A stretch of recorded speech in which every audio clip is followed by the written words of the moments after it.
lá de Carangola visitaram, tivemos 16 que aceitaram o estudo bíblico. Isso corresponde, irmãos, cerca de 60%, além do que poderíamos imaginar. Vocês conseguem imaginar? As pessoas estão sedentas pela palavra de Deus. E a igreja, ela vai crescer assim, porque tem muita gente aqui ao nosso redor, querendo conhecer Jesus, querendo conhecer a palavra de Deus. E às vezes nós estamos tranquilos, né? Vamos de casa para a igreja, da igreja para casa, e muitas vezes não conseguimos parar para participar de um evento desse. E eu falo que realmente vai ser maravilhoso. Para a nossa congregação ali no Vale do Carangola, 16 casas, partindo por baixo, que cada casa tenha cerca de 2 pessoas, que é mais ou menos considerado uma média. Claro que tem casa que tem muito mais. Então nós já teremos aí quantas pessoas para serem atingidas? 32 pessoas. Vocês imaginam essas pessoas se convertendo a Cristo, sendo batizadas? Toda vez que fizer uma programação dessa, se hoje a nossa igreja fizer um trabalho aqui massivo, aqui em cima, no 24 de maio, aqui em volta, e conseguimos 1000 casas para fazer esta entrega de estudo bíblico, e dessas 1000 casas, 100 aceitarem, nós teríamos hoje condições de discipular, de ensinar a palavra para 100 casas hoje? E aí? Porque a nossa equipe de evangelismo e missões, ontem estávamos em quanto lá? 8, né? 8 pessoas, né? Então 8 pessoas, será que vai conseguir dar conta de 100? Pastor, mas tem 1000 casas? Tem, se vocês rodarem toda essa região, vão encontrar 1000 casas perfeitamente. Só no Abrigão, nós tivemos ali naquele evento 12 pessoas que decidiram estudar a palavra de Deus. Vocês conseguem imaginar? O campo aí está branco para a colheita, as pessoas estão clamando, e o Senhor tem falado a nós: a quem enviarei e quem há de ir por nós? Ontem, cadê o Marcelo? O Marcelo está lá atrás, né?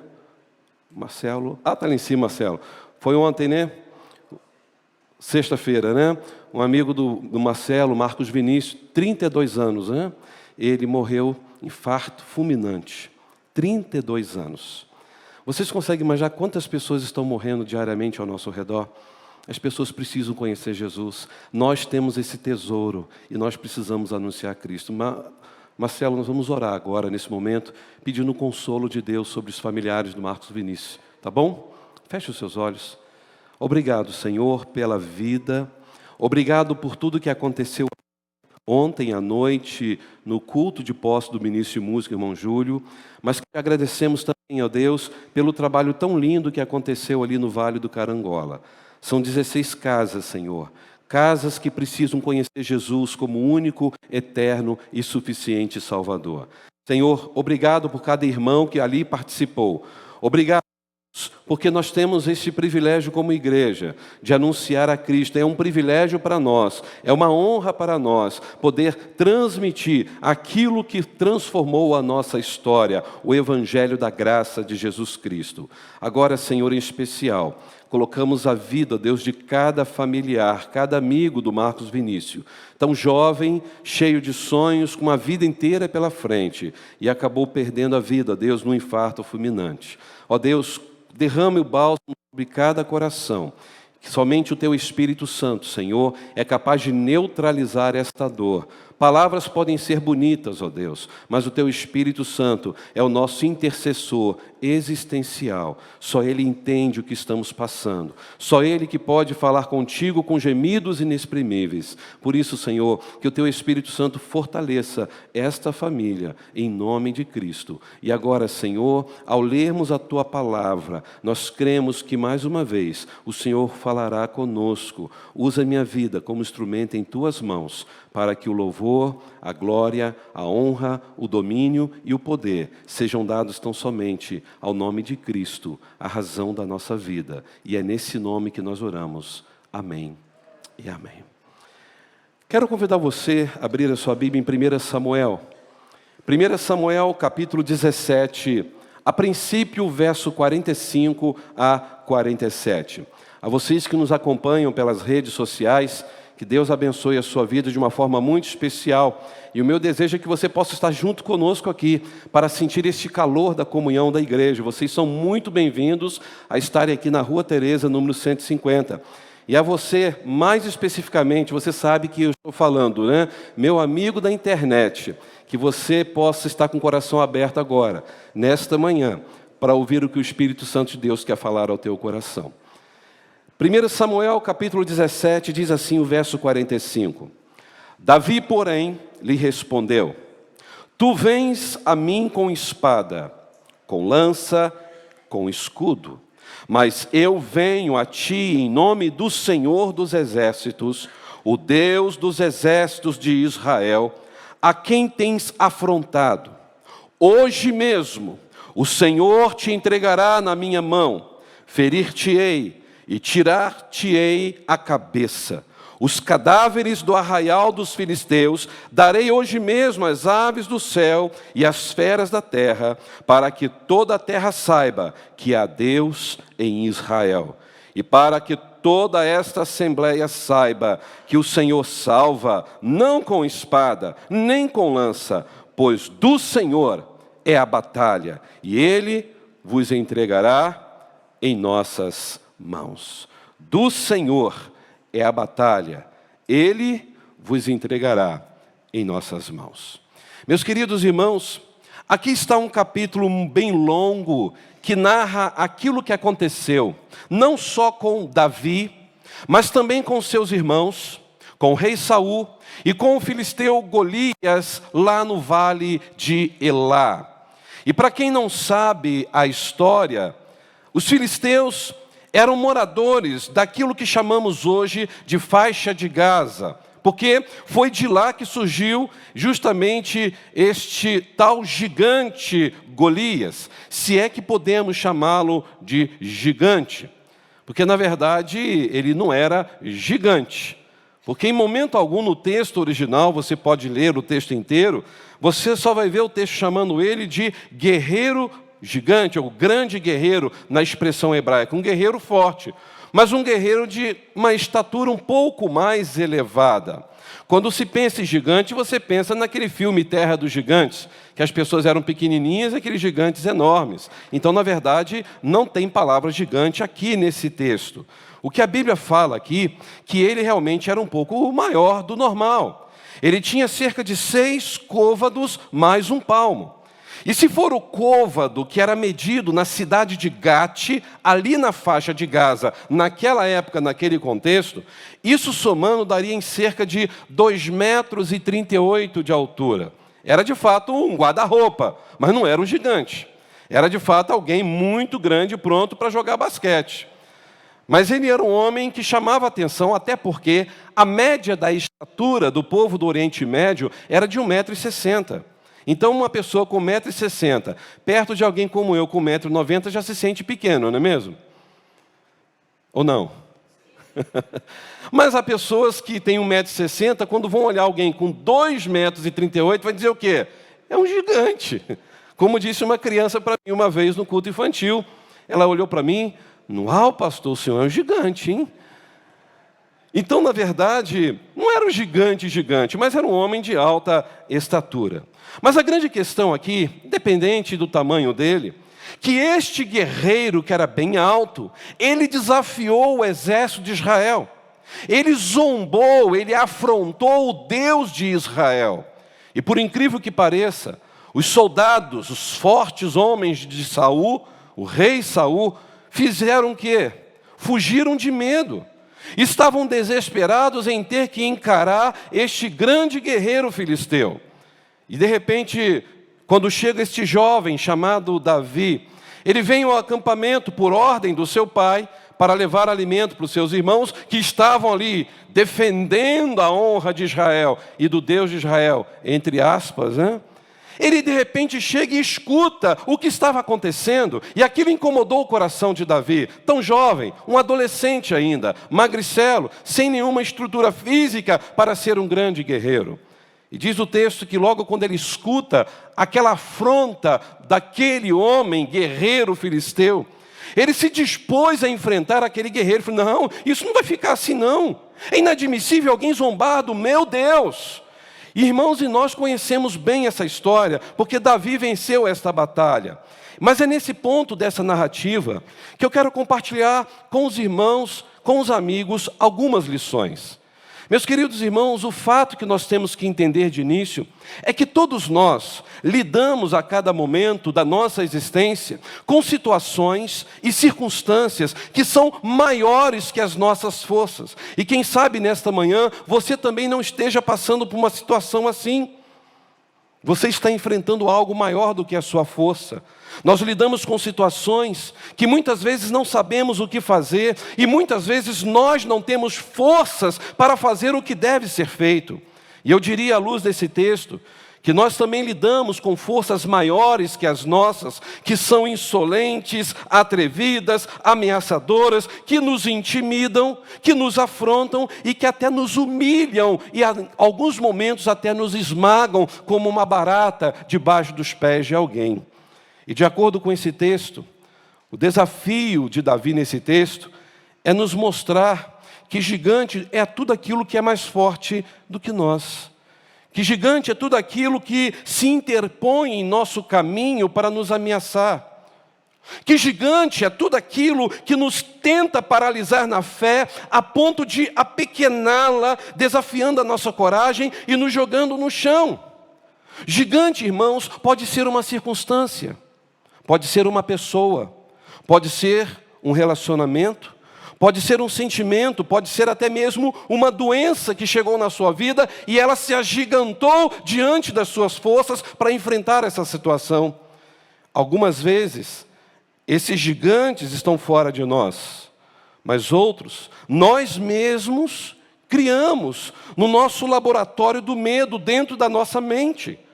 Alguns se levantam dentro de nós para nos ameaçarem. A pessoa se sente incapaz, ela se sente pequena, ela se sente alguém que jamais conseguirá alcançar algo na vida. E o que é interessante, que existe uma frase que diz que vencedores de gigantes não nascem, mas são feitos em cada situação.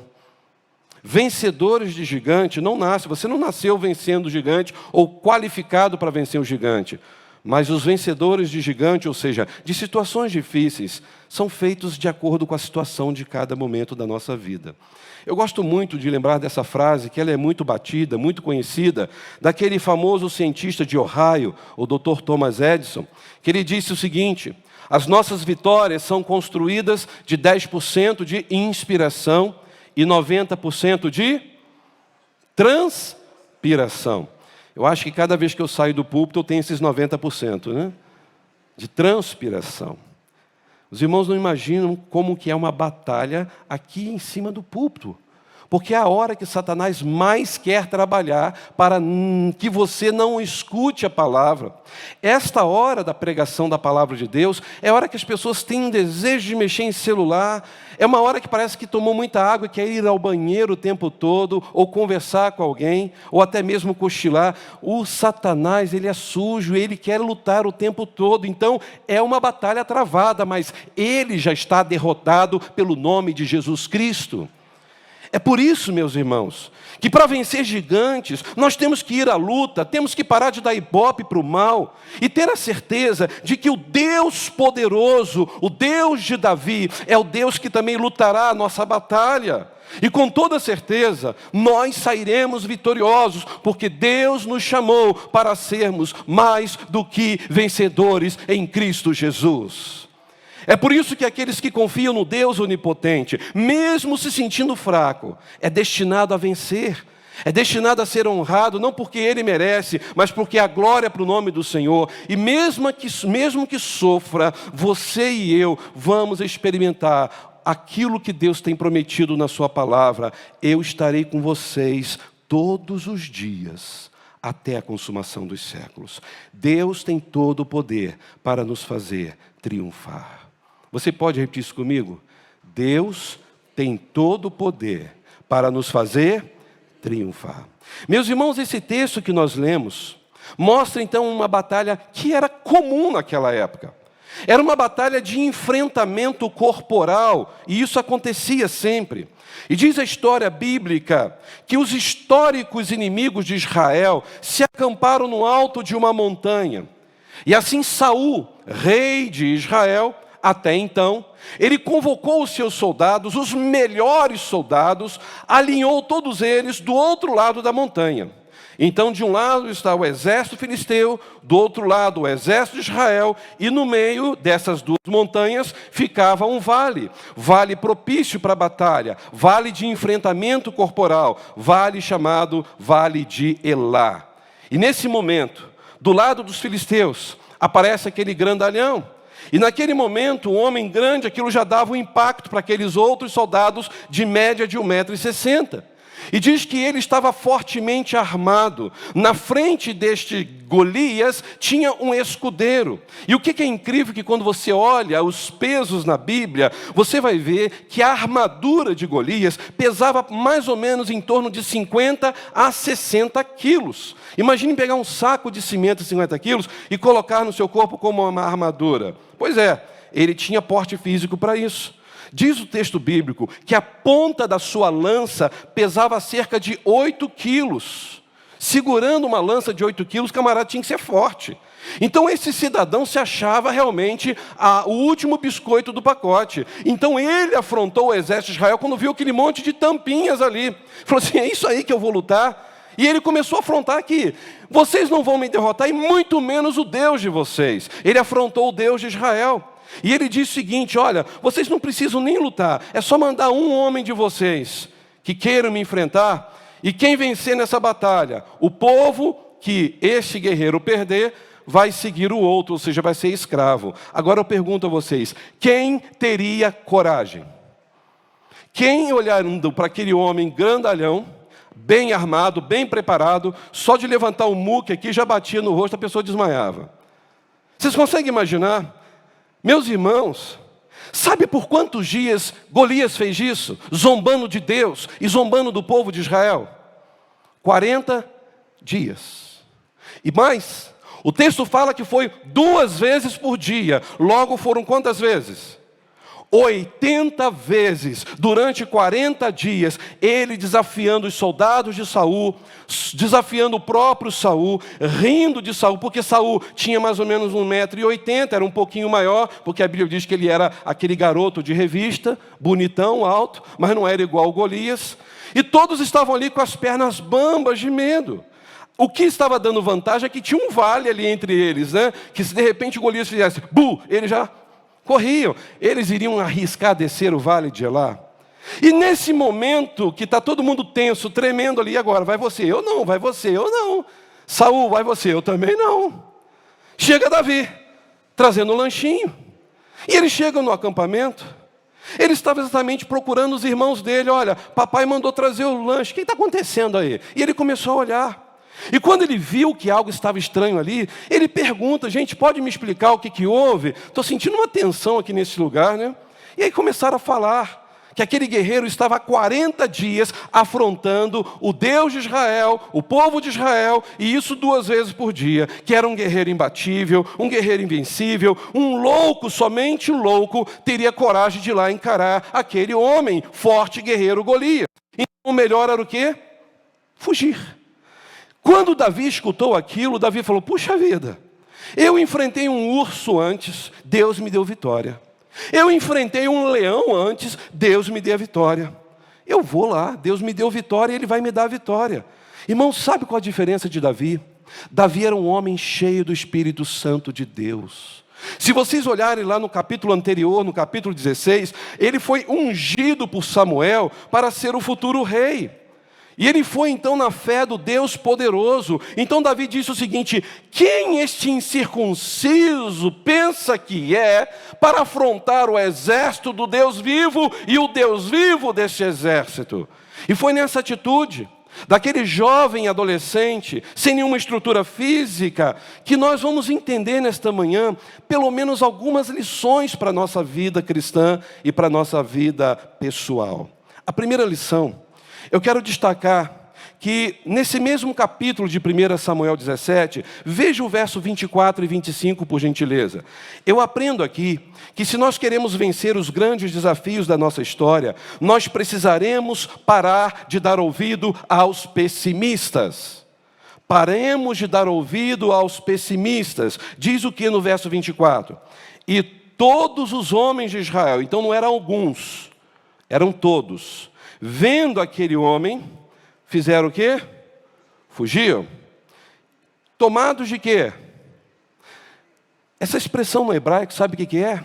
É a pessoa que sai gritando de medo. Você consegue imaginar o exército brasileiro numa guerra, e de repente está todo mundo lá, canhão, todo mundo preparado, com bazuca, com metralhadora, com as melhores armas do momento, e de repente quando chega o exército do outro povo que está combatendo, imagine, Coronel Barbosa, você ali comandando aquele povo, e de repente, homens, homens, cadê vocês? A expressão é gritando, jogando a arma para cima e assim, essa é a expressão não é para gritando de pavor, de desespero. Imagine você sozinho. Aí quando você vê aquele homem grandão chegando assim, eu também estou fora, né? E sai correndo, né? O texto fala que todos estavam tomados de pavor. Todos estavam desesperados. Desde o rei até todos os soldados. E olha o verso 25. Diziam os homens de Israel, vistes aquele homem que subiu? Porque subiu para desafiar Israel.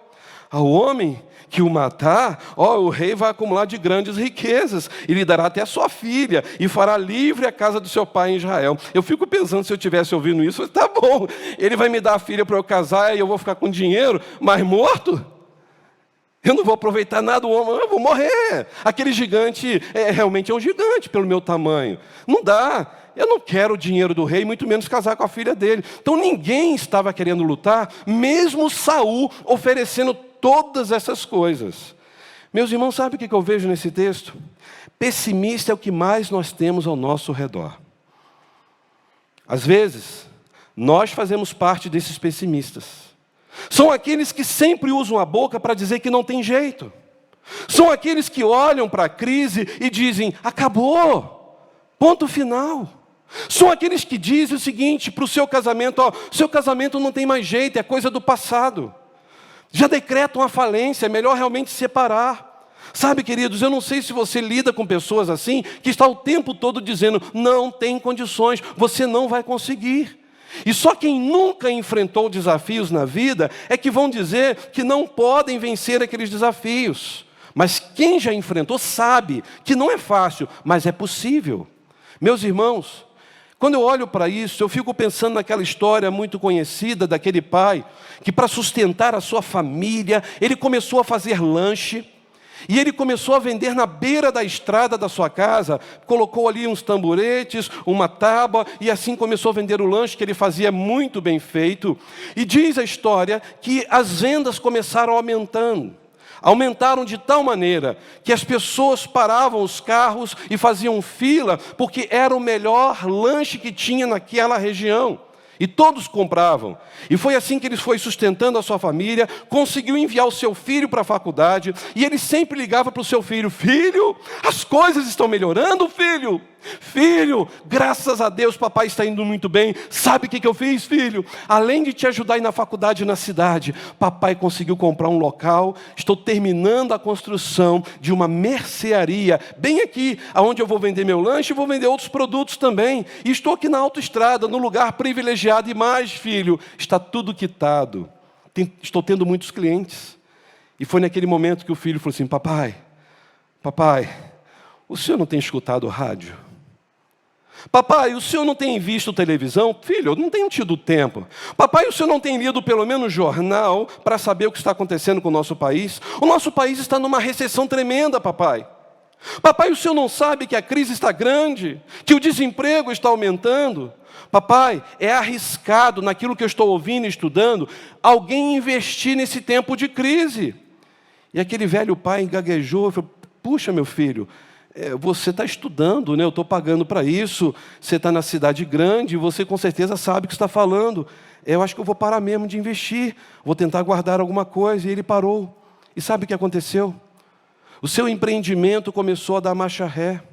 Os clientes foram indo embora para outros lugares. Ele acabou tendo que fechar a mercearia e vender a mercearia por preço de banana.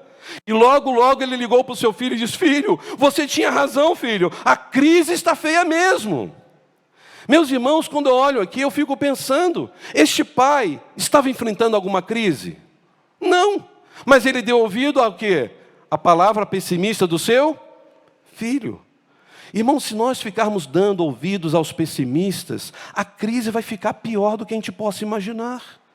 É por isso que quem confia em Deus não dá ouvido a pessimistas. Quem dá ouvidos a Deus não dá crédito à impossibilidade humana. Meus irmãos, quando nós cremos em Deus, nós damos crédito para as infinitas possibilidades do Senhor, porque como disse o salmista no Salmo 125:1, os que confiam no Senhor serão como os montes que não, mas permanece para sempre. Louvado seja o nosso grande Deus.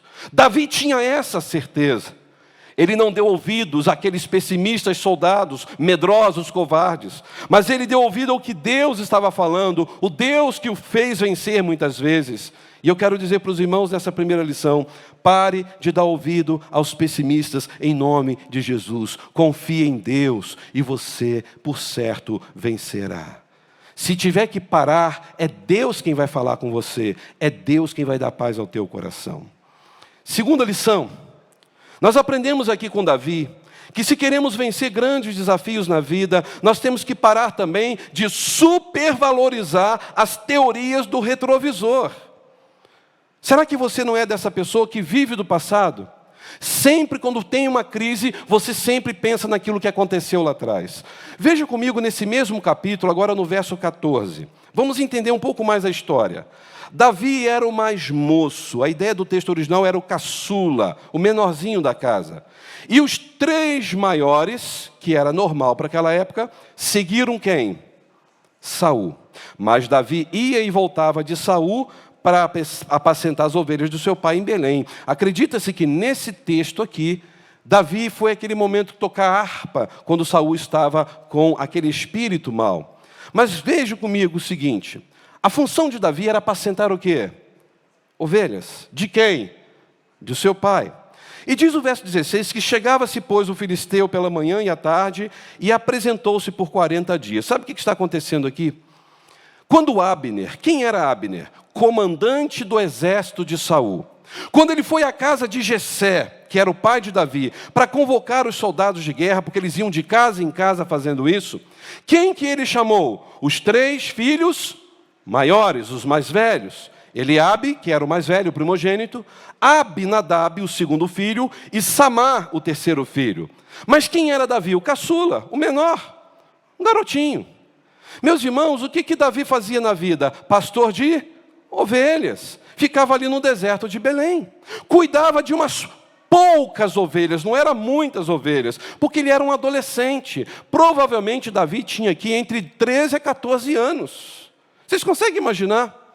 A gente imagina um Davi fortão, musculoso, eu vejo nas gravuras infantis, mostrando Davi e o gigante Golias, né? Cada músculo assim que dava inveja, né? Mas na verdade Davi que era uma criança. Meus irmãos, é por isso que Davi não foi lembrado e nem convocado por Abner. Ninguém pensou nele. Porque Abner, quando deve ter visto ele lá cuidando daquelas ovelhas, foi: esse garoto aqui é inexperiente, é magricelo demais, ele não tem perfil, não tem estrutura para ser um guerreiro. Sabe o que isso me faz pensar? Quantas vezes nós somos levados a ficar de lado porque as pessoas não conhecem, não valorizam nossa capacidade e o nosso potencial. Você já passou por momentos assim, de você ter ficado de lado porque as pessoas olharam para você e colocaram você para o lado?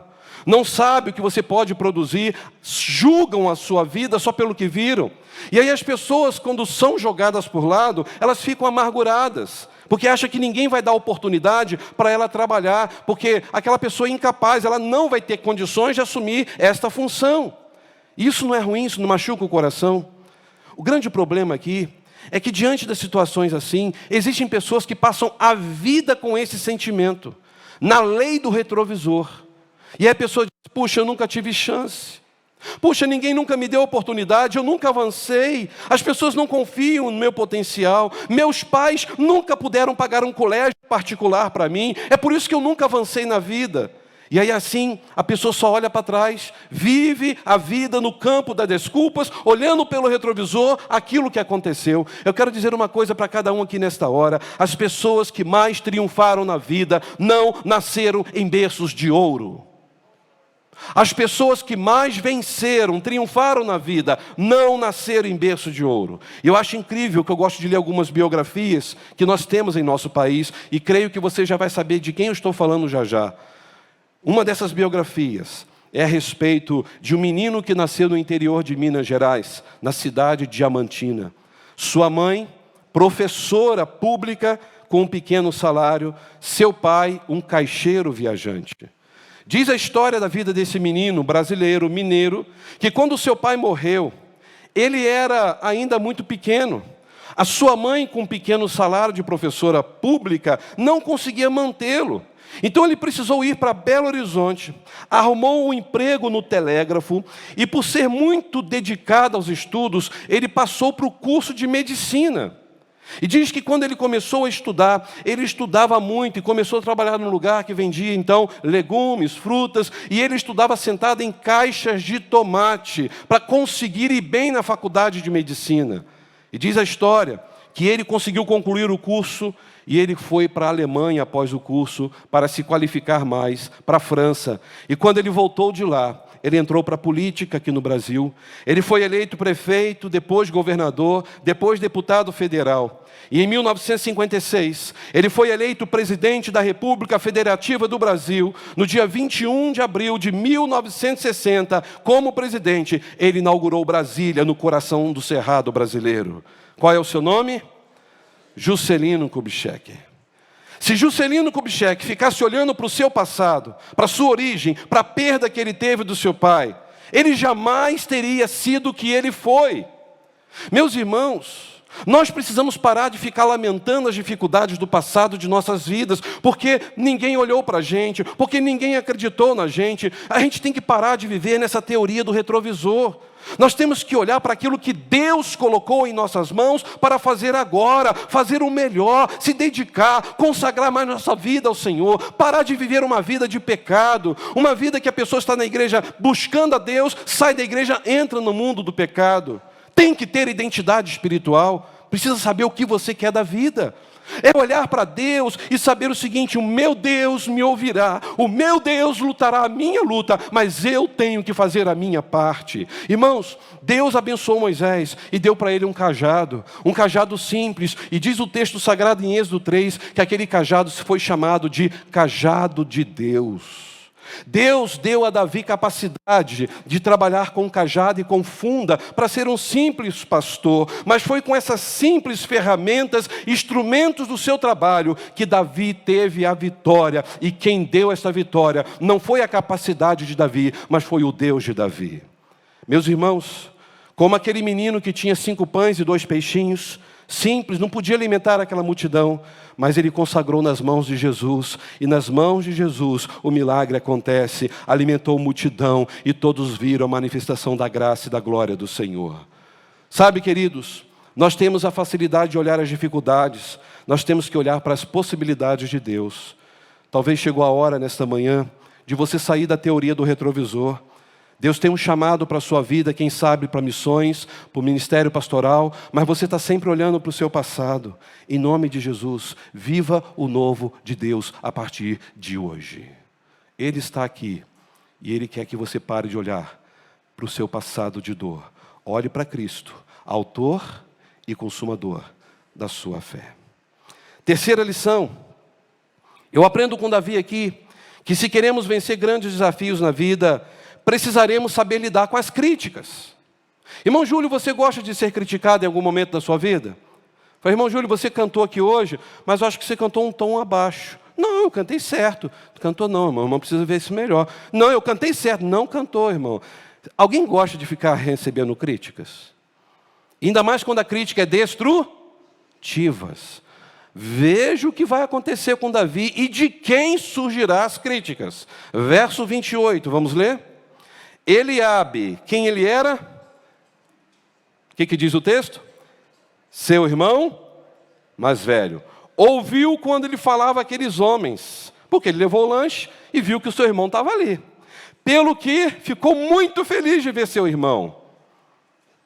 É o que diz o texto? Verso 28. A ira de Eliabe se acendeu contra Davi, ficou com raiva.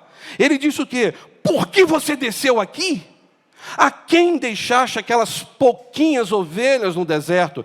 Eu, Eliabe, conheço a tua presunção. Eu, Eliabe, sei ver a maldade do teu coração. Você desceu aqui só para ver a peleja, só para nos espionar. E olha o que Davi respondeu. O que eu fiz agora? Você já viu alguém que é perseguido o tempo todo, que a pessoa já não tem mais o que falar, dizer, gente, o que eu fiz agora? Me explica, eu não estou entendendo. Porventura, não há razão para isso? E olha o verso 30. E desviou-se dele. Davi fez o quê? Voltou para casa, cabeça abaixo. Ele fez o quê? Dá licença. Eu tenho algo muito importante para fazer, porque é Deus quem está mandando eu fazer. Se desviou para o outro lado. E repetiu suas perguntas. E o povo lhe respondeu como da primeira vez. Ou seja, o que está acontecendo? Quem esse guerreiro pensa que é para falar assim do nosso Deus? Irmãos, vocês conhecem alguém que caminha para frente sem ter que lidar com críticas? Toda vez que você quer fazer alguma coisa na vida, vai ter críticas. Quem deseja vencer, precisa ter maturidade para lidar com críticas. E como nós temos lidado com os críticos e com suas críticas?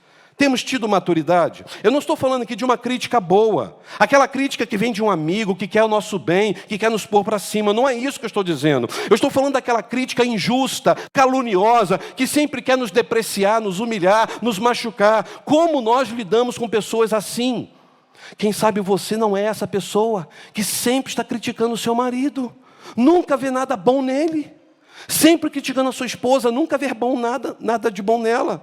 Principalmente quando você está lidando com uma situação que você queria fazer e ele ou ela foi fazer. Irmãos, os críticos, quando vêm falar conosco, sempre nos fazem sentir dor, mas essa dor é necessária a gente sentir.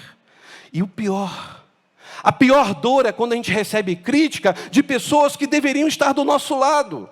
De pessoas que convivem conosco dentro da nossa própria casa. E às vezes do nosso próprio sangue. Meus irmãos, quem está criticando Davi aqui? Eliabe, o irmão mais velho. Irmãos, Eliabe era carne de Davi, sangue de Davi, irmão de Davi. Ele deveria estar do lado de Davi. Davi, vem cá, você é meu maninho. Deixa eu te explicar o que está acontecendo. Olha, é muito perigoso, mas você pode me ouvir. Você sabe o quanto eu te amo. Eu não quero que você se fira. Ele não fez isso. Meus irmãos, não tem nada mais que mina a força de uma família. Não tem nada mais que mina a força de uma igreja, de uma nação, quando nós, ao invés de reunir esforços para caminhar para frente juntos, drenamos nossas forças lutando internamente, lutando com pessoas que só sabem criticar. A crítica dói quando vem de pessoas que nos conhecem há muito tempo. Você conhece alguém que você tem lidado com ela, mas ela só te olha para criticar você? Para te depreciar? Pense comigo, se Eliabe era o filho mais velho, Davi era caçula, então eles tinham quantos irmãos ao todo? Eram 8. Então significa que Eliabe viu Davi nascer, viu Davi crescer, provavelmente segurou Davi no colo, conhecia o caráter de Davi, conhecia os valores de Davi. Sabe o que eu aprendo aqui? É que o crítico fica mais irritado com as nossas virtudes do que com os nossos defeitos. O crítico olha para você e fala, puxa vida, quantas virtudes, quantas coisas ele sabe fazer e eu não. A pessoa só olha para aquilo que a gente tem de virtude, aí fica com raiva e quer nos depreciar. E aí a crítica dói, principalmente quando ela é contínua. Aquela pessoa sempre critica. É por isso que eu não gosto de certas brincadeiras, porque toda brincadeira tem um fundo de verdade. Eu vi muita gente magoada em igreja por causa de brincadeira. Apelidos que se dão dentro da igreja, e aí a pessoa vai levando na boa, mas a pessoa lá dentro está se sentindo o quê? Pequena. Olha o verso 29, o que Davi disse ao seu irmão? O que eu fiz agora? Por favor, eu não aguento mais você sempre me criticando. O que foi agora? Aí Eliabe simplesmente olhou para ele, você sabe o que eu fiz, o que você fez. O seu coração é mau, Davi. Aí o Davi estava dizendo assim, larga do meu pé. Eu já não aguento mais. Irmão, vocês já perceberam que existem pessoas que têm esse ministério? Ministério da crítica. Você pode fazer tudo certinho o ano inteiro. Não tem um elogio. Mas na hora que a pessoa vê alguma coisinha que falhou, ela vem em cima com a toda, né, na sua crítica. São pessoas que amam criticar. É o ministério da crítica. E sabe o que é incrível? É que no outro ano ela renova o seu pacto de continuar no ministério da crítica. Em momento algum ela fala, realmente, que bom, graças a Deus está bom, está ficando legal, mas só critica. E aquela crítica contínua, ela cansa. Vamos falar juntos? A crítica contínua cansa. Mas eu vejo aqui mais coisas nessa crítica de Eliabe. Não foi uma crítica qualquer. Porque essa crítica aqui foi uma crítica com destempero emocional. Eliabe estava com o seu emocional arrebentado. E se vocês observarem no verso 28, diz que a ira de Eliabe se acendeu sobre Davi. Sabe o que é a ira? Ele perdeu o seu controle emocional. Ele já partiu para cima e já queria bater em Davi. Essa ideia da ira, que era uma ira de violência. Irmãos, por que Eliabe estava tão irado com Davi? Por que ele estava tão azedo com Davi, se ele também era um dos covardes que estava fugindo do Golias? Esse irmão de Davi era um dos muitos soldados que estavam ali. Pense comigo. Esse irmão de Davi estava fugindo porque tinha destempero emocional e não confiava em Deus. E Eliabe sabia que se por uma sorte Davi conseguisse acabar com aquele guerreiro, quem iria ter as honras e os holofotes? O magricela, caçula, Davi. Ele não aceitava a possibilidade de ter que ver seu irmão tendo os louros da vitória. Eu pergunto para vocês, não é bonito quando você vê um irmão seu, uma irmã sua, que consegue vencer na vida?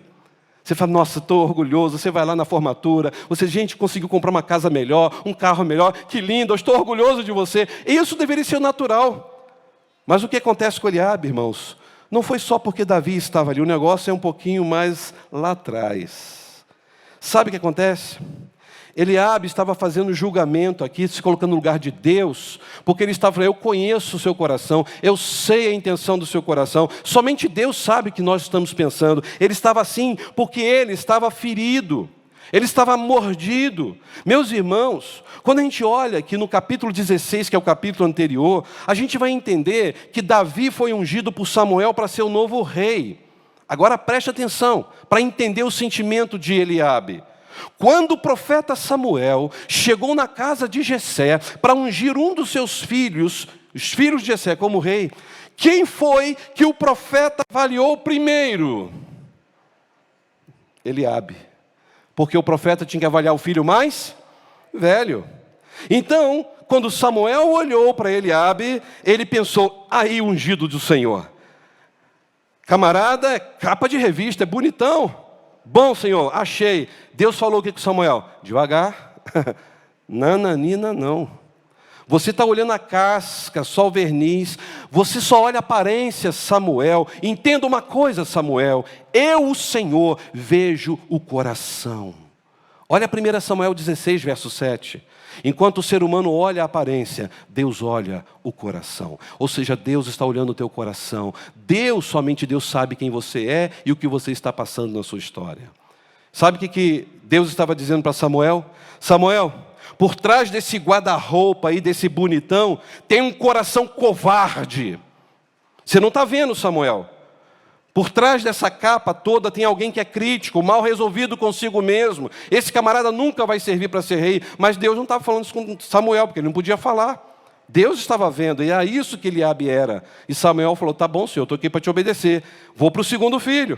E aí, quando chegou no último, ele disse o que para Jessé? Jessé, acabou os filhos. Porque Deus falou que era aqui da sua casa que ia sair um novo rei. Aí Jessé falou, tem uma magricelinha aí, um pequenininho aí. É meu caçulinha, mas tadinho, ele está lá cuidando de umas poucas ovelhas que a gente tem. E aí, quando ele desce, então, Davi, daquelas montanhas, porque estão chamando você lá, Samuel falou, eu só sento à mesa com vocês quando Davi aparecer aqui. Já que é o último filho, é ele que eu vou esperar. Não vou sentar, não vou comer nada. Aí, quando Davi chegou, eu imagino Samuel assim, ó. Hã? Deus, espera aí, é aquilo ali mesmo? Tem certeza, Senhor? E Deus falou o quê? É esse. Esse é o cara. Vai lá, pode ungí-lo. Esse fraco, caçula, sem valor, esse rejeitado, o menorzinho, e entorne o azeite na sua cabeça. Meus irmãos, Samuel obedeceu, mas ele ficou meio em crise naquela hora, porque ele não sabia como era o coração de Davi. Vocês acham que Eliabe se sentiu como naquela hora? Eu deixei de ser o novo rei de Israel para esse magricela, fracote, Davi. Olha, eu acho que Deus se enganou. Deus não pode estar realmente... É uma pegadinha, né, Senhor? Irmãos, vocês conseguem imaginar que Eliabe já estava engasgado com Davi desde esse momento? Porque Davi foi o eleito de Deus e não Eliabe. Ele já estava perdendo o seu controle emocional.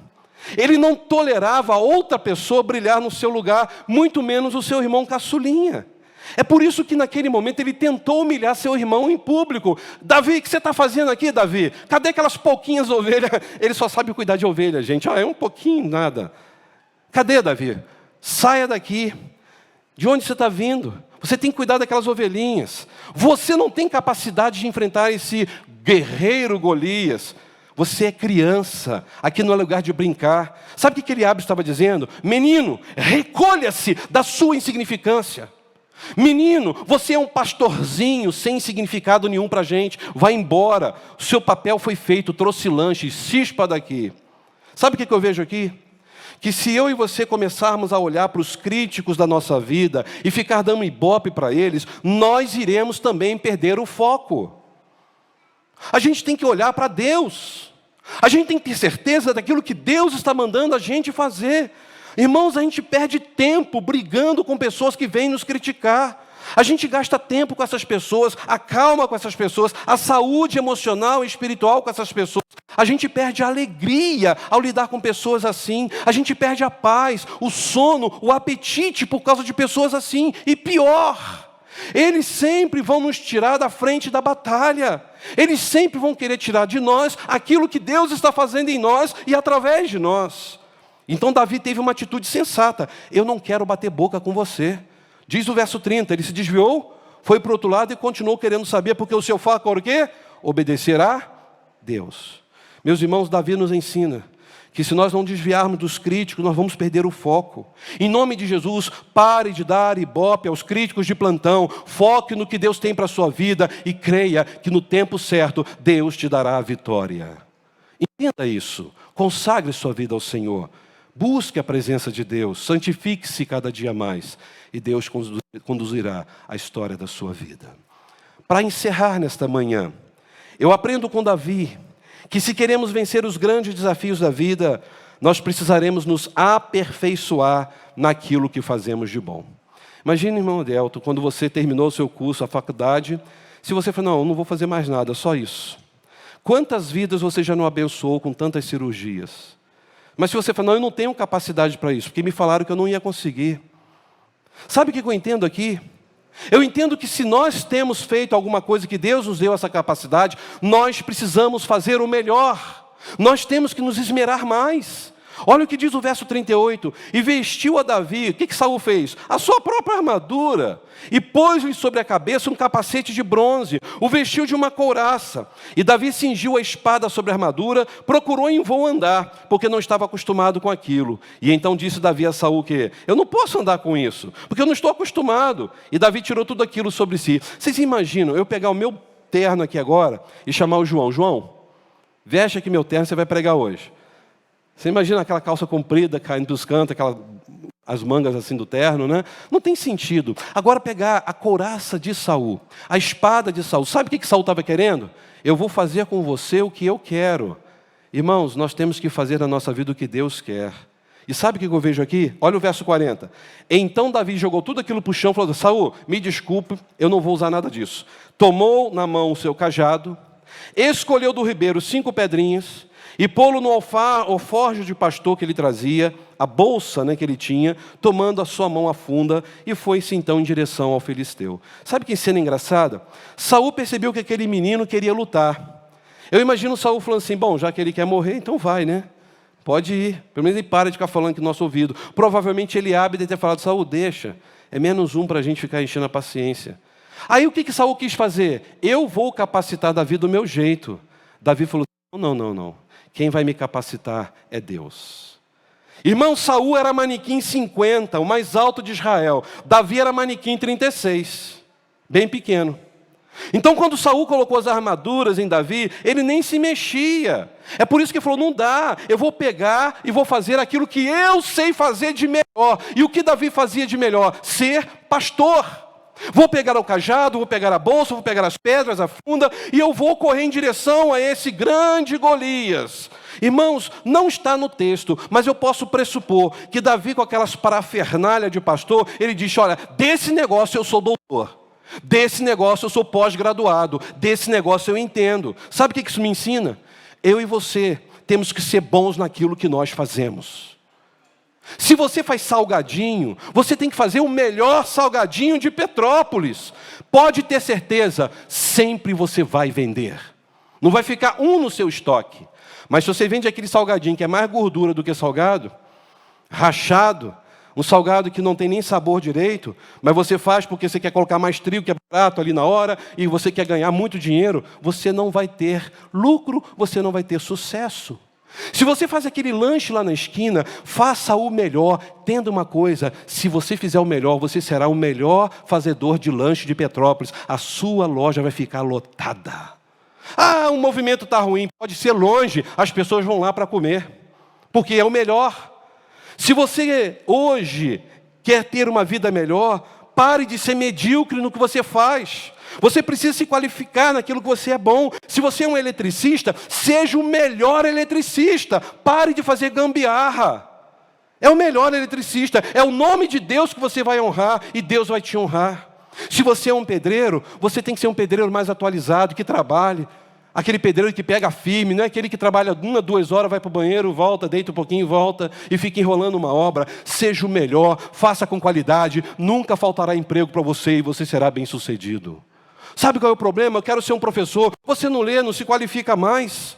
Irmãos, qualquer área da vida nós temos que ser melhor naquilo que fazemos, e principalmente porque somos o reflexo da glória de Deus nessa terra. E às vezes a gente olha para certas pessoas que prosperaram e fala, aquela pessoa deu sorte. Olha o casarão que ela tem, olha o carro que ela possui. Ela é uma pessoa que vive viajando por esse mundo, que vidão, né? Mas a gente não sabe os espinhos que ela enfrentou dia e noite para chegar até ali. Irmãos, Davi era um especialista em funda. Aquilo nas suas mãos era um torpedo, era um míssil, ele fazia com excelência. E preste atenção aqui, irmãos, Davi, ele não só tinha coragem, ele não só tinha fé, Davi tinha preparo. Se você quer ir para uma luta sem preparo, isso é loucura.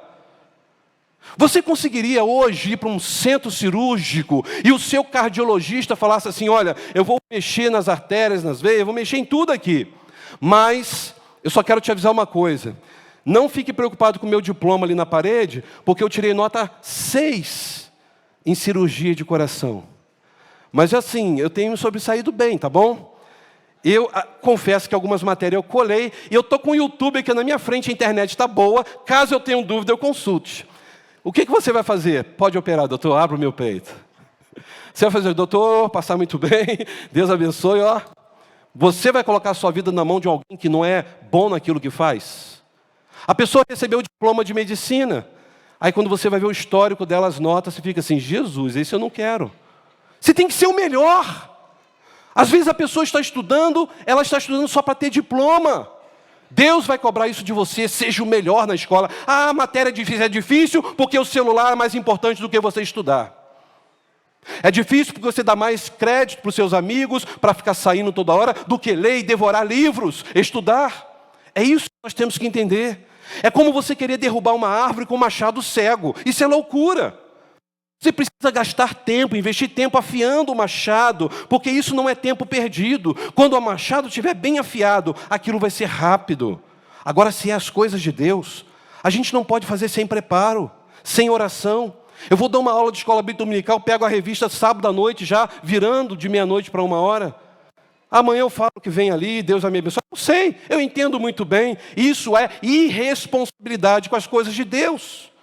Se você quer fazer para Deus, você tem que ter quebrantamento, vida no altar, se dedicar tempo na leitura da Santa Palavra. Vejam, meus irmãos, quem preparou aqui essa situação na vida de Davi foi Deus. Mas Deus falou, Davi, faça o que você sabe fazer de melhor. Ele pegou ali as pedras, ele colocou essa bolsinha do lado, o seu cajado, a funda, e ele foi correndo. Mas na hora que ele foi correndo, ele não disse, olha, grande guerreiro, eu sou fera, eu sou bom. Ele disse o quê? O Senhor é Ele quem vai me dar a vitória. Olha comigo o verso 45. Davi, porém, respondeu o quê? Você vem a mim com espada, com lança, ou seja, todo qualificado. Mas eu, Davi, Eu estou indo a você, não com lança, não confunda com pedrinha, não. Eu estou indo a você em nome de quem? Do Senhor dos Exércitos, o Deus de Israel. E digo mais, é esse Deus que você está afrontando, é Ele que eu estou representando nesse momento. Meus irmãos, é Deus que opera o querer e o realizar em nós. Deus nunca vai dividir a sua glória com alguém. Nós precisamos entender isso, irmãos. Mas preste atenção, já que a vitória vem de Deus, já que eu sei que Deus é poderoso, eu vou cruzar os braços agora e ficar deitado numa rede, tomando água de coco? Deus vai me dar vitória, mas eu tenho que fazer a minha parte. Deus me dá vitória, eu tenho que estudar. Deus me dá vitória, eu tenho que acordar cedo, batalhar, ir à luta. Deus vai abrir uma porta de emprego, Deus vai fazer maravilhas na minha vida, mas Deus não pode abençoar preguiçosos. Deus dá a vitória, mas você vai precisar dormir pouco, estudar muito, para você ter a sua vitória, suar a camisa. Você vai ter que ir a campo, não vai cair no seu colo. Meus irmãos, Deus não pode premiar preguiçosos, Deus valoriza a dedicação.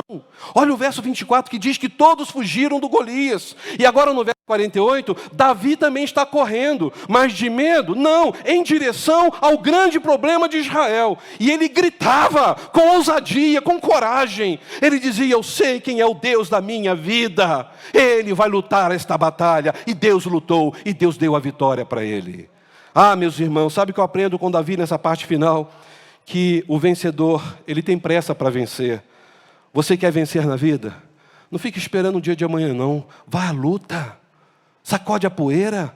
Provérbios 13, verso 12. Marque esse texto na sua Bíblia. Provérbios 13, 12 diz, a esperança quando é adiada, adoece o coração. Você já viu pessoas que estavam ansiosas por alguma coisa com esperança, mas aquilo nunca está acontecendo? Parece que aquele negócio não vai sair nunca, a pessoa está angustiada. Pois é, Provérbios 13, 12 diz, a esperança quando é adiada, adoece o coração, adoece o emocional, adoece a sua razão. Mas olha o que diz o final do versículo, vamos ler? Mas o desejo cumprido, ou seja, quando aquilo acontece, se torna em árvore de vida. Agora eu pergunto a vocês, o que nós temos que fazer mediante a tudo isso? Parar, chorar, estacionar na vida, ou nós vamos continuar marchando com os olhos no Senhor? Quem sabe você hoje precisa encarar logo o seu problema, ao invés de fugir porque você acha que ele é um gigante. Quem sabe aquela conversa difícil que você tem que ter com alguém, e você está adiando, e precisa ser resolvido logo, porque só está aumentando a situação. Quem sabe não é o momento de você dar um basta naquele pecado, porque isso está te consumindo, te afastando de Deus. Quem sabe é o momento de você parar de jogar os seus problemas debaixo do tapete. Você está sempre adiando esse momento de resolver os problemas. Pense comigo, queridos. É melhor o desconforto do confronto do que o conforto da covardia. Vou repetir. É melhor o desconforto do confronto do que o conforto da covardia, da omissão. E muitas pessoas estão omissas, paralisadas. Pare de fugir. Enfrente a sua luta. Deus não chamou você para você ficar medindo o tamanho do gigante que está na sua frente. Deus te chamou para vencer. Não olhe para os problemas, olhe para o Senhor da sua salvação. E olha o que diz o verso 52 desse texto. Os homens de Israel e de Judá se levantaram gritando. Tiveram coragem. Antes estavam com medo, fugindo. Quando viram aquele garotinho magricela vencendo, em nome do Senhor, o verso 52 diz que eles perseguiram os filisteus até de Gai, até as portas de Ecrom, e caíram feridos dos filisteus, todos ali em Sarim, em Gate, até Ecrom. Ou seja, a coragem de Davi deu coragem para o exército de Israel. Sabe, meus irmãos, talvez seja esse o momento de você parar e pensar, será que eu não estou avançando mais porque eu me acomodei? Porque eu não tenho sido melhor naquilo que eu tenho feito? Eu quero encerrar contando uma história muito rápida, que é verídica, que diz de um garoto encarregado de chegar cedo todo dia na escola, às 5 horas da manhã. Porque naquela época a escola tinha que ter um sistema de aquecimento com carvão, no antiquado fogão, para aquecer a sala de aula antes dos alunos entrarem, de tão frio que era aquela região. E diz então que a professora o encarregou de fazer isso para dar alguns centavos para ele comprar o lanche durante aquele dia. Uma escola rural. E todos os dias esse menino estava lá às 5 horas da manhã, atendendo a obrigação que ele tinha. E certa manhã, quando a professora e os meninos chegaram na escola, a escola estava pegando fogo. Aquele garoto foi retirado, inconsciente do prédio, praticamente morto. Toda a parte inferior do umbigo para baixo estava com grandes queimaduras. E naquele momento, ele estava no hospital, ele conseguiu ouvir o médico dizendo para sua mãe: esse menino vai morrer. Esse menino não vai conseguir sobreviver, só um milagre. Segundo o médico, a última palavra que muito tocou o coração desse garoto: morrer para esse menino será bênção, porque o fogo arrasou o seu corpo e ele vai sofrer o resto da vida. Pois é, esse menino sobreviveu. Esse menino lutou para viver, tanto que lutou, que ele então, ouvindo o médico falando: olha, agora ele vai ficar o resto da vida inválido, os seus membros inferiores não vão funcionar. Aquele garoto tomou uma decisão: eu vou voltar a andar, eu creio em Deus, eu vou voltar a andar, custa o que custar. E aí que diz que ele então, com as suas pernas paralisadas, finas e penduradas, inúteis, aquele menino recebeu alta do hospital, a mãe levou para casa. Todos os dias aquela mãe chorando, massageava a perna do seu menino. Mas ele não estava sentindo nada. Ele falou: mãe, eu não sinto nada. Mãe, eu não tenho controle de nada. Mas ele disse: continua, mãe, não desista de mim, eu quero voltar a andar. Certo dia, a mãe colocou ele numa cadeira ali no quintal para tomar um sol. Ele ficou ali olhando aquela cerca, então ele se jogou no chão. Ele se arrastou pela grama até aquela cerca. E com um esforço imenso, ele agarrou na cerca e começou a se levantar, arrastando as suas pernas, estaca após estaca, ao redor do quintal. Ele estava decidido a lutar: eu vou vencer, Deus é comigo. Ele começou a fazer isso todos os dias. E de repente ele começou a aplanar as suas pernas. Ele começou então a conseguir dar um passo à frente, atrás, a sua mãe ajudando. E ele começou a dar um passo a cada dia. Ele começou a andar. E foi então que ele conseguiu ter a habilidade de ficar em pé. Ele falou: mãe, eu estou de pé, Deus me ajudou. Ele deu um passo, deu outro passo, quase caiu e continuou em pé. E assim ele foi fazendo todos os dias, a tal ponto que ele começou a correr. Ele começou a correr da escola até em casa e ninguém acreditava naquilo. Ele falou: eu vou conseguir. Anos depois, esse menino foi para a faculdade, ele entrou para a equipe de atletismo. Esse jovem que ninguém esperava visse, diziam que jamais voltaria a andar, que morrer seria bênção. Ele começou a correr, bateu o recorde mundial de velocidade em uma corrida de 1 milha, nos 1.500 metros rasos, nos Jogos Olímpicos de 1936, em Berlim. Seu nome: Green Cunningham. Green Cunningham, um corredor norte-americano. Uma história de superação. Mas sabe o que eu vejo aqui? Muitas pessoas, quando chegam perto, as pessoas desistem, acham que não vão conseguir, não tem força. Green Cunningham confiou em Deus, como Davi também confiou. Ele disse: eu vou conseguir, Deus é comigo. Aquilo era algo especial entre ele e Deus.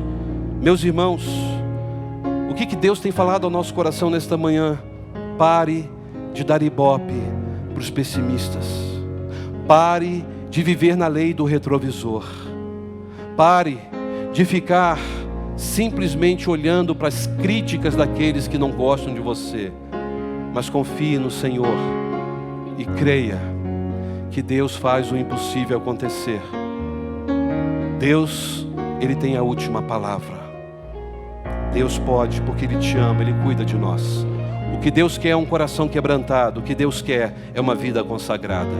Não brinque de vida cristã com Deus. Ele conhece o teu coração. E Ele te trouxe aqui nesta manhã para que você possa tomar uma decisão, para que você possa se consagrar e dizer: Senhor, aqui estou, sem forças, desanimado, acho que as coisas não vão acontecer, mas eu confio em Ti. E em nome do Senhor, o Deus de Israel, eu vou vencer. Eu quero convidar a igreja a ficar em pé. Eu quero convidar você a fechar os seus olhos. A Bíblia diz que se confessarmos os nossos pecados, Deus é fiel e justo para nos perdoar e nos purificar de toda a injustiça. Quem sabe é o seu pecado que não é o gigante da sua vida. Quem sabe por causa do seu pecado que todas as coisas estão acontecendo na sua história. Deus sabe. Chegou a hora de você se entregar de verdade ao Senhor. Não porque você quer receber uma bênção, mas porque você quer ser uma bênção nas mãos do Senhor. E eu quero te desafiar a vir aqui à frente e dizer: Senhor, aqui estou sem forças. Aqui estou, Deus, enfrentando muitos pessimistas na minha história. Aqui estou, Deus, lidando com a lei do retrovisor, precisando de ter maturidade e olhar para Cristo. Aqui estou, Senhor, precisando ter condições emocionais e espirituais para saber lidar com aqueles que me criticam. Diga para o Senhor: aqui estou, Senhor, porque eu creio que eu vou fazer o melhor naquilo que o Senhor me deu para fazer. Eis-me aqui, Senhor. E eu quero te chamar a vir à frente, porque eu creio que Deus quer mudar a sua história. Faça o melhor para o Senhor. Você vai alcançar grandes voos na sua vida, mas você precisa colocar sua vida no altar do Senhor. Pode vir.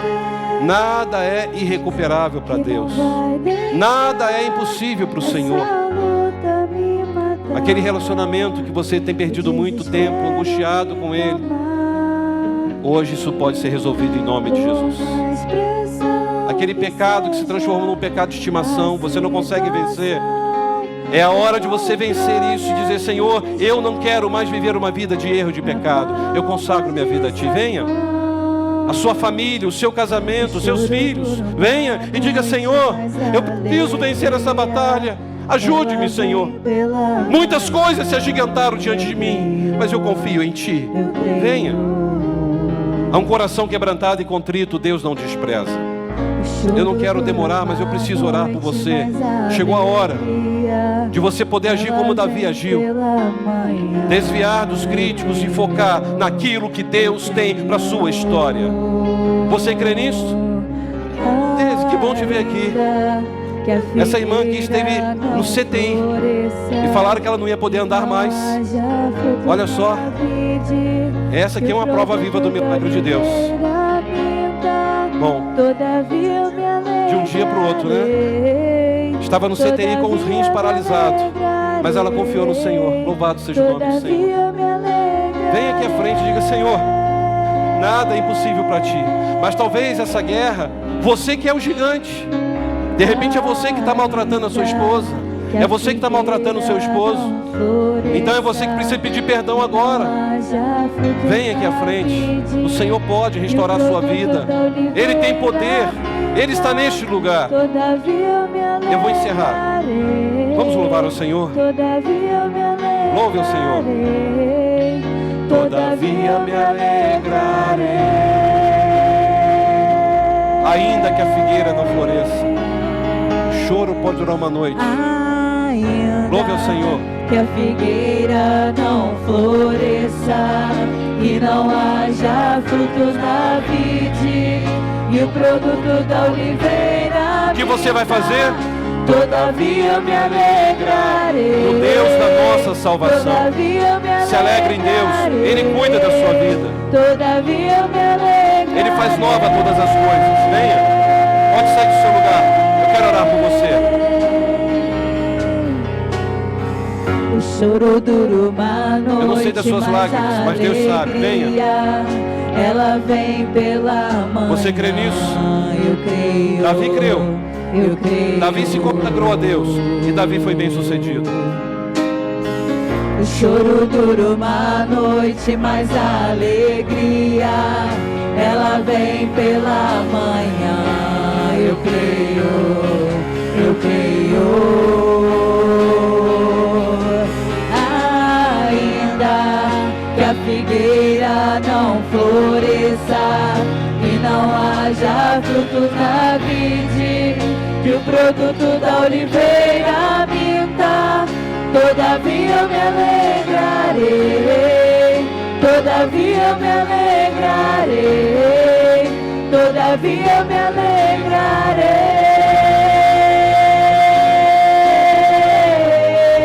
Você pode descansar nisso. Ainda Você pode pode se alegrar nisso.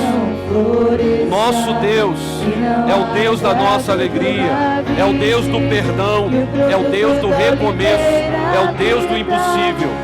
Ele só pede a você: dá-me teu coração, entrega a sua vida a mim, e eu farei nova todas as coisas. Confesse o seu pecado, abandone o seu pecado, volte para o primeiro amor. Essa manhã Deus quer fazer isso na sua vida, mas Ele te dá a oportunidade de você dizer sim, e sair do seu lugar e vir aqui e dizer: Senhor, eis-me aqui. Eu quero, Senhor, ter uma vida cheia do Teu Espírito Santo. Eu quero ser como Davi, não olhar as impossibilidades, mas olhar o Deus da minha salvação. Ó Deus, eu quero te agradecer por esta manhã. Quero te louvar, ó Deus, pelo privilégio que tivemos de estudar na maior e melhor escola do mundo, a Escola Bíblica Dominical. Quero te agradecer, ó Deus, pelo privilégio dos irmãos que puderam estar aqui desde cedo orando e buscando a Tua face. Obrigado, Senhor, por tudo que foi feito, os momentos de adoração, de leitura bíblica, de consagração dos dízimos e ofertas, dos testemunhos aqui falados. Mas obrigado, ó Deus, acima de tudo, pela Tua palavra. A Tua palavra é viva, é eficaz. A Tua palavra é uma espada de 2 gumes. Ela penetra profundamente na nossa alma. Obrigado, Senhor, porque da mesma maneira que Davi venceu em nome do Senhor, hoje nós também podemos vencer em nome do Senhor.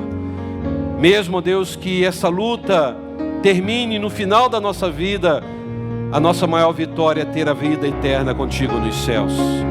Ajuda-nos a entender, Senhor, que a nossa vida jamais poderá se resumir aqui nesta terra, porque nós temos uma eternidade pela frente. Meu Deus, se há alguém aqui que ainda não tem essa certeza nessa manhã, que o Teu Espírito Santo, Senhor, venha incomodar esses corações, para que eles possam se render de corpo e alma, de coração, de espírito nas Tuas mãos, e confessar a Ti como único e verdadeiro Senhor. Agora eu entrego essas vidas, Senhor, que vieram aqui à frente. O Senhor sabe, ó Deus, o que se agigantou diante de cada um. O Senhor sabe, ó Deus, talvez dos pessimistas que estão desanimando esses corações. O Senhor sabe, ó Deus, também daqueles que talvez estão fazendo esses irmãos e irmãs viverem a lei do retrovisor, ficarem aprisionados ao passado. Em nome de Jesus, Senhor, que tudo isso caia por terra agora, ó Pai. Ó Deus, que o ministério da crítica pare de existir, mas tenham críticas construtivas e abençoadoras. Mas ajuda-nos, ó Deus, a não ficarmos abatidos com críticas que vêm para nos destruir. Ajuda-nos a entender que o Senhor é o Deus que fala e é o Deus que nós queremos ouvir. Ó meu Deus, nós queremos ser melhores. Melhores como pastor, como professores, como pedreiros, como médicos, dentistas, ou seja, melhores como estudantes. Queremos fazer o melhor, fazer a nossa parte, porque temos certeza, Senhor, que o Senhor há de nos abençoar de uma forma tremenda. Ajuda-nos, ó Deus. Ó Pai, obrigado. Obrigado porque neste momento eu creio que o Senhor está derramando bálsamo sobre cada coração, virando essa página de dor e agora nos concedendo uma nova página para experimentarmos uma nova caminhada debaixo das Suas mãos fortes e poderosas. Eu faço esta oração, Senhor, agradecido e consagrando essas vidas diante do Teu altar, em nome de Cristo, a razão da nossa vida. Amém e amém. Dê um abraço quem está do seu lado. Diga para essa pessoa: não duvide, confie no Senhor. Não duvide, confie no Senhor. Nós vamos adorar ao Senhor para encerrar este culto. A palavra está com o irmão Júlio. E eu quero convidar você a cantar com alegria ao Deus da nossa salvação.